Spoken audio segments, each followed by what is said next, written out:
History books love to sell you a lie. They call them heroes. But let's cut the bullshit. They weren't heroes. They were victims, slaughtered by the staggering, arrogant stupidity of the elite. By 1861, warfare had evolved.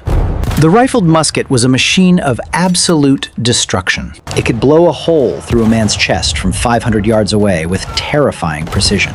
But the out-of-touch old-blood generals, the guys sitting safely behind the lines, they forced their men to use 18th century tactics, marching shoulder to shoulder in perfectly straight lines, walking upright into a wall of flying lead. It wasn't a battle, it was an industrialized meat grinder. And the elites called it discipline. Sounds completely insane, right? Who the hell just voluntarily walks into a meat grinder? Well, take a hard look in the mirror, man. Because right now, millions of American men are doing the exact same thing. You are facing 21st century economic nukes, record-breaking inflation, AI wiping out entire industries overnight, and ruthless corporate mass layoffs. And what is your defense strategy? An outdated boomer playbook. Going into crippling debt for a useless college degree. Giving blind, dog-like loyalty to a 9-to-5 that would replace you by Friday. And shackling yourself to a 30-year mortgage you can barely breathe under. You aren't building a future. You are voluntarily lining up and marching straight into the economic slaughterhouse. Which brings us to the chilling million-dollar question. Why did tens of thousands of men obediently walk into their own slaughter back then? And what is the invisible psychological blade currently resting against your throat? To understand why you can't stop grinding, we have to go back to a bloody wheat field in Pennsylvania. And we have to talk about the most toxic poison a man can swallow.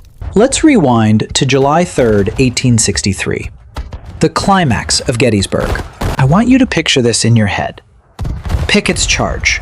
Over 12,000 Confederate infantrymen step out from the safety of the tree line. Before them lies a solid mile of wide-open, completely unprotected farmland. And waiting for them at the end of that mile, a massive wall of Union artillery cannons zeroed in and ready to turn them into red mist. They start walking. Cannonballs tear through the lines. The man to your left vaporized.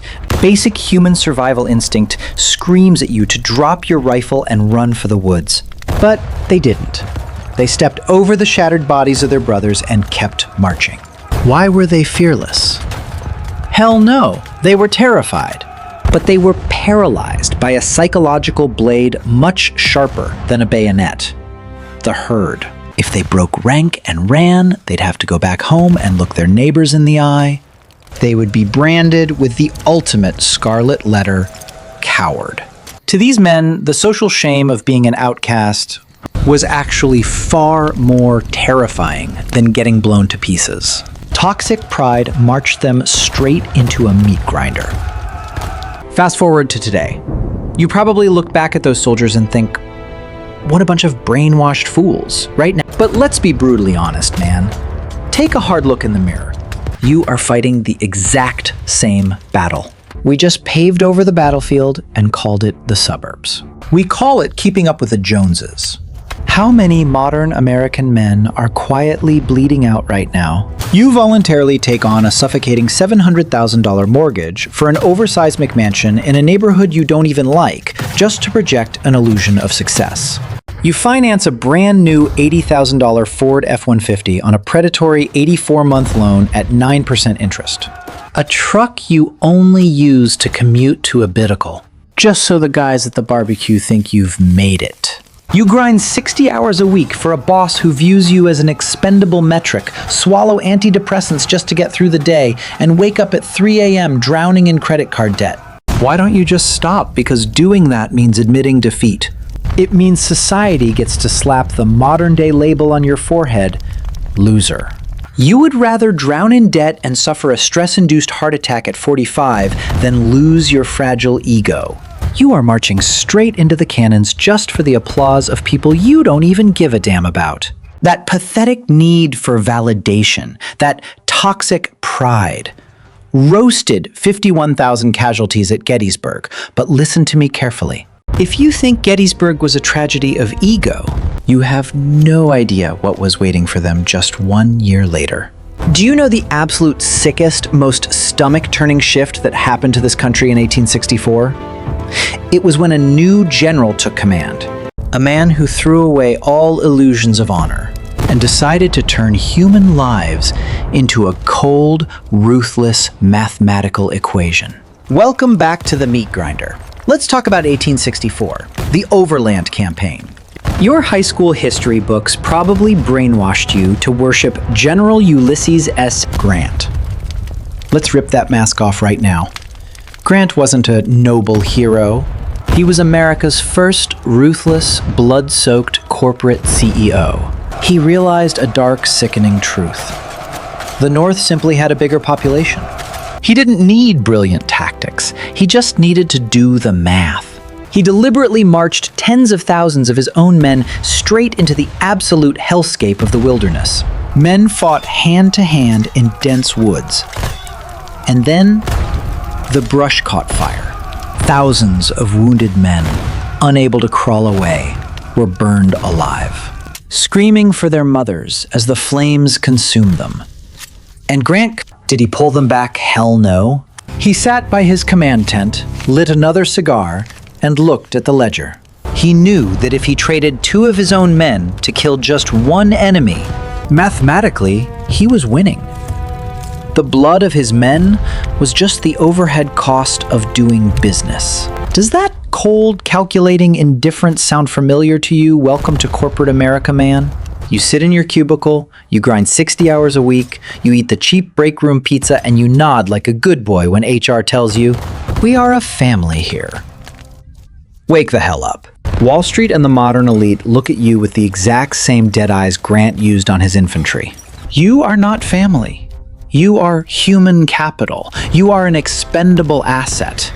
When the economic forest catches fire, when inflation spikes, or a recession hits, or AI threatens to do your job, who do you think burns? The CEO sits safely in his climate-controlled corner C-suite penthouse, perfectly protected by a multi-million-dollar golden parachute. Meanwhile, he throws you and thousands of your coworkers onto the mass layoff chopping block over a 5-minute Zoom call.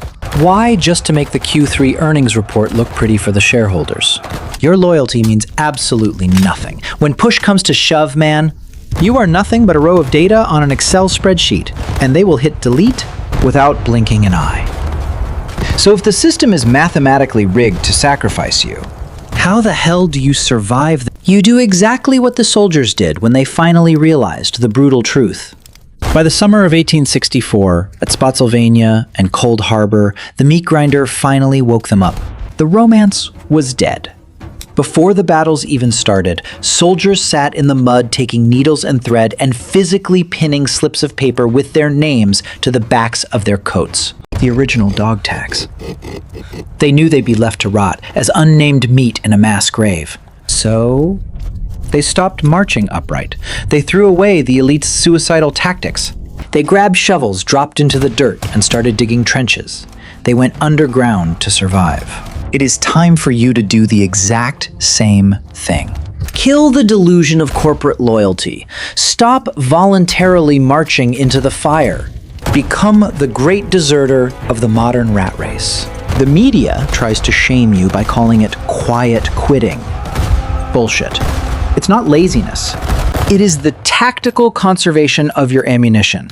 Do exactly what you are paid to do, nothing more, and log off. Start digging your own trench. Build a 6-month emergency fund.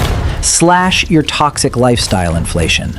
Start a side hustle so no CEO holds the keys to your survival. You must become completely cold-blooded and utterly selfish when it comes to your time and money. Because there is only one unit in this entire world worth bleeding for your family. But listen to me very carefully. The moment you drop your rifle, crawl into that trench and refuse to be a human meat shield for the system. They will not just let you walk away. They are going to unleash the dirtiest, most psychologically destructive weapon ever invented to punish you. You think digging that trench makes you safe the exact second you stop being their meat shield? The moment you set a boundary, the herd will panic. Because your freedom exposes their slavery. So they won't attack you head on. They will deploy the most insidious psychological weapon in human history: gaslighting. Your boss, your coworkers, maybe even your own friends will suddenly play the victim. They'll look you dead in the eye and call you selfish, lazy, or toxic. They will twist reality to suffocate your willpower, making you question your own sanity just to drag you back into the slaughterhouse with them. That psychological manipulation is so ruthless, it can drag you right back into the mud in exactly 7 days. I have completely exposed their sick, dirty playbook in the video on your screen right now. Click it and save yourself.